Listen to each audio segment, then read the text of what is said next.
Good morning everyone. Tara magbasa na tayo ng ating libro guys. Magandang Balita Biblia. Today is 22 October 2023. Sunday po. Today, magbasa na tayo ng mabilisan para matapos agad. Nandito na tayo sa aklat ng Unang Hari, chapter 11. Tumalikod si Solomon sa Diyos. Unang Hari, chapter 11, verse 1. Umibig si Solomon sa maraming dayuhang babae bukod pa sa anak ni Faraon. Nag-asawa siya ng mga babaeng Moabita, Amonita, Edomita, Sidonio, at Hiteo. Verse 2. Ipinagbabawal ni Yahweh sa mga Israelita ang mag-asawa sa mga banyagang ito. Huwag kayong mag-aasawa sa mga lahing iyan sapagkat tiyak na ililigaw nila kayo at hihikayating sumamba sa kanilang mga Diyos-Diyosan, sabi ni Yahweh. Ngunit nahulog ang loob ni Solomon sa mga babaeng ito. Verse 3, ang mga asawa niyang mula sa lipi ng mga hari ay 700 at ang kanya namang mga asawang lingkod ay 300. Guys, imagine niyo naman paano makapag-asawa ng pag pinagsama mo yung 700 tsaka 300, 1,000 na yun, diba? So, 365 days lang ang isang taon sa atin. Kulang pa ang isang taon sa mga asawa ni Solomon. Paano niya mabibigyan niya ng pantay-pantay na oras, di ba? Tanong lang po yan. Opinion ko lang yan. Okay. Huwag niya nang pansinin yung opinion ko. Ini-imagine ko lang kasi. Pero 1,000. Verse 2, ipinagbabawal ni Yahweh sa mga Israelita ang mag-asawa sa mga banyagang ito. Huwag kayong mag-aasawa sa mga lahing iyan sapagkat tiyak na ililigaw nila kayo at hihikayating sumamba sa kanilang mga Diyos-Diyosan, sabi ni Yahweh. Ngunit nahulog ang loob ni Solomon sa mga babaeng ito. Ang verse 3, ang mga asawa niyang mula sa lipi ng mga hari ay 700 at ang kanya namang mga asawang lingkod ay 300. Verse 4, nang matanda na si Solomon,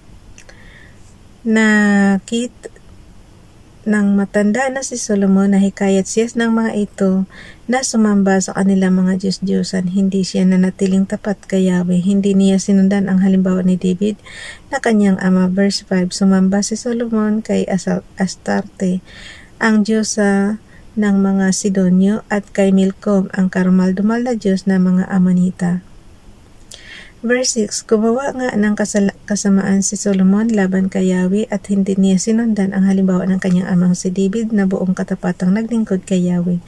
Verse 7, sa burol na nasa silangan ng Jerusalem ay nagtayo si Solomon ng sambahan para kay Semos, ang karumal-dumal na Diyos ng Moab, at para kay Molik, ang kasuklam-suklam na Diyos ng mga Amonita.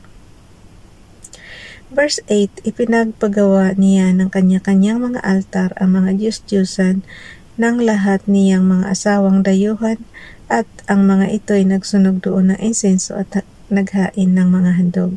Verse 9, nagalit si Yahweh kay Solomon dahil sa ginawa niyang ito. 2 beses na nagpakita sa kanya si Yahweh. Verse 10, at ipinagbawalan siyang maglingkod sa mga Diyos-Diyosan, ngunit hindi niya sinunod si Yahweh. Verse 11, kaya nga't sinabi nito sa kanya, dahil sumira ka sa ating kasunduan at sinuway mo ang aking mga utos, alisin ko sa iyo ang kaharian at ibibigay ko sa isang lingkod mo.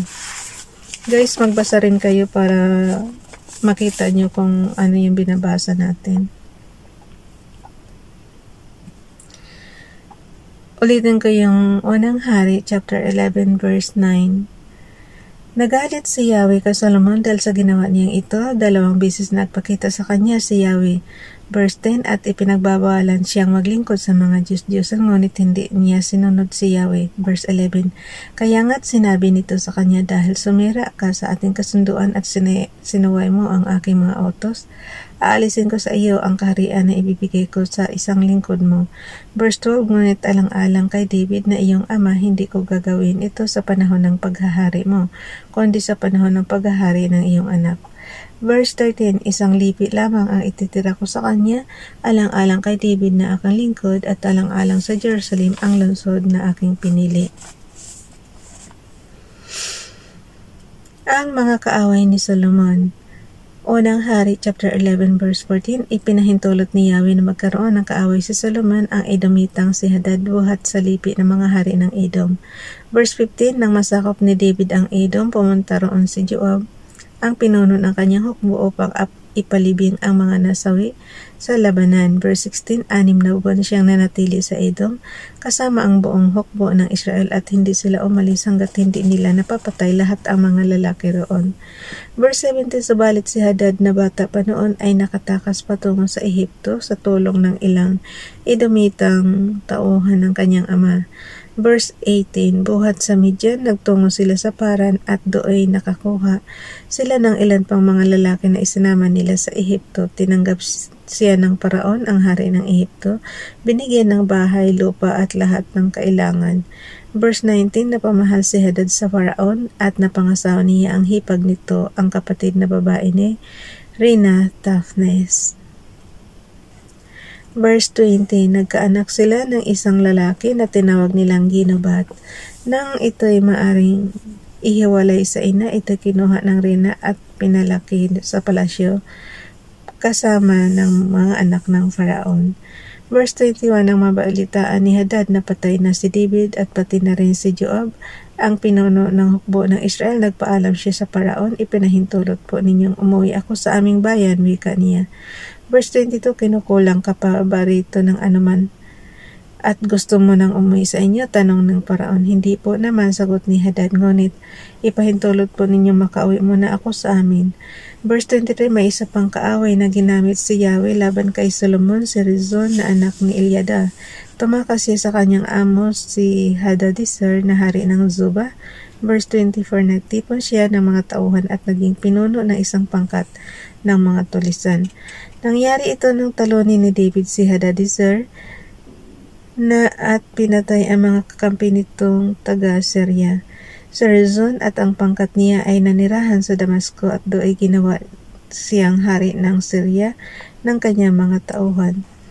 Verse 25, naging kaaway siya ng Israel sa buong panahon ng paghahari ni Solomon.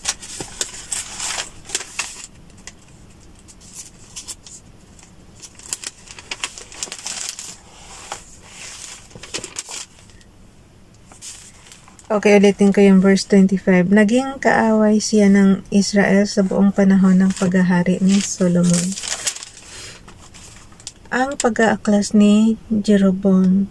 Unang Hari, chapter 11, verse 26. Isa pa sa mga lumabang kay Solomon ay isa ring tauhan niya, si Jeroboam na anak ng Efrationg si Nebat na taga-Sirida.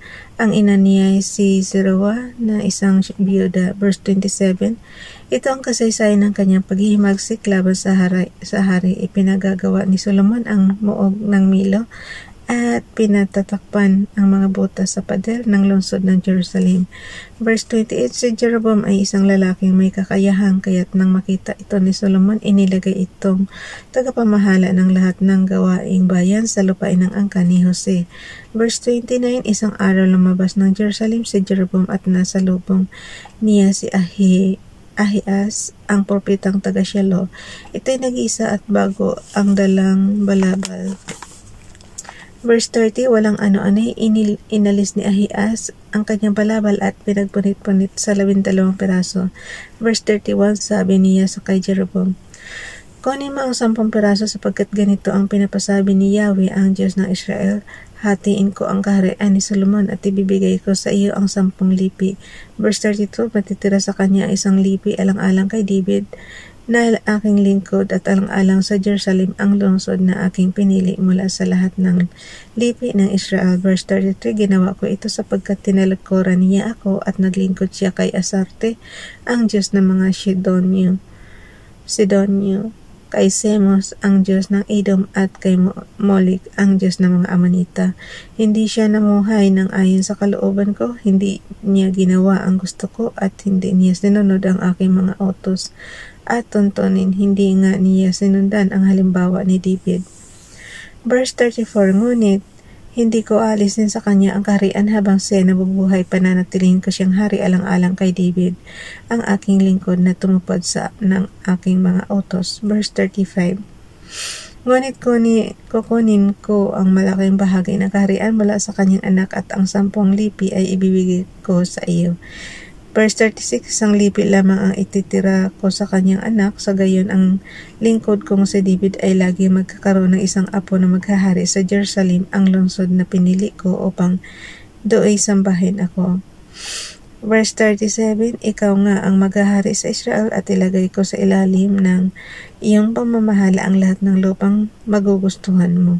Verse 38, kung susundin mo ang lahat ng aking mga utos, kung mamumuhay ka ayon sa aking kalooban, kung ang iyong gawa ay magiging kalugod-lugod sa aking paningin at susundin mo ang aking mga batas, at tuntunin gaya ng ginawa ni David na aking lingkod, ako isa sa iyo. Panatilihin ko ang iyong angkan tulad ng ginawa ko kay David, ibibigay ko sa iyo ang Israel.